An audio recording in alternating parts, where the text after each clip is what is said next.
Ini adalah fase-fase kita untuk beriklan di TikTok Ads, di mana fase 1 adalah fase exploration. Kita butuh banget banyak konten di sini untuk kita tes.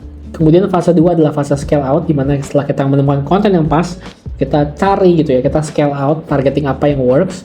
Dan yang terakhir adalah fase scale up. Nah, fase exploration, seperti yang tadi saya bilang, indikator adalah good CTR, atau orang-orang tertarik dengan kreatifnya kita gitu ya. Jadi dites saja konten internal kah, atau KOL kah, atau konten dari buzzer kah, sebanyak-banyaknya. Kemudian setelah udah ketemu konten yang mana yang bagus, di sini kita bisa melakukan split targeting dari segi audiensnya, interestnya apa, atau dari segi bidnya, dari purchase ataupun GMV, atau dari segi kreatifnya, atau dari segi dealsnya.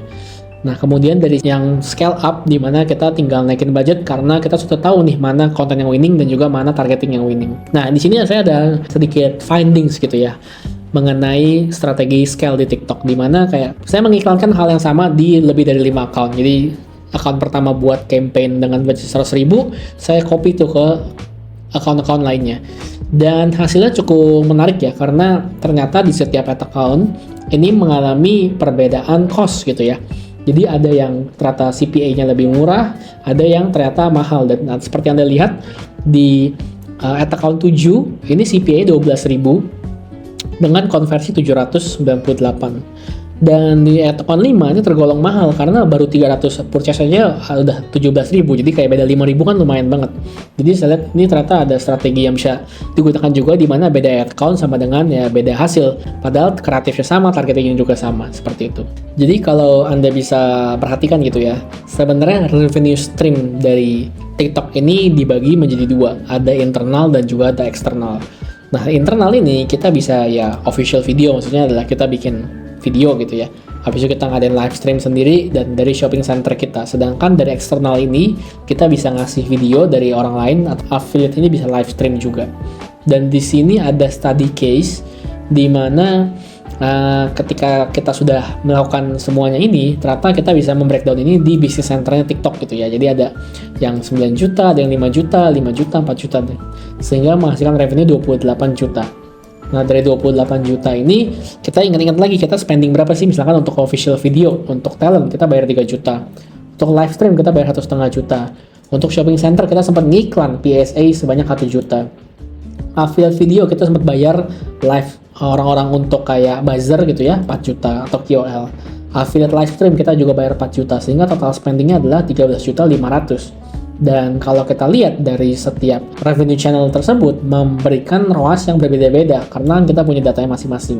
Dimana paling besar ROAS-nya itu adalah dari PSA, kemudian kita juga beriklan, kita menggunakan live stream. Di sini kita dapat ROAS 3,8, kita juga mendapatkan ROAS 3,1 dari bikin konten, tapi kita kurang berhasil di affiliate ini, di eksternal ini.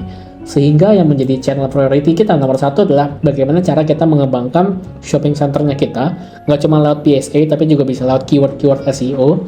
Kemudian juga kita bisa mengembangkan dari segi live streamnya kita, baru ke video, kemudian kita ke affiliate atau eksternal kita ke KOL, baru ke live stream yang KOL.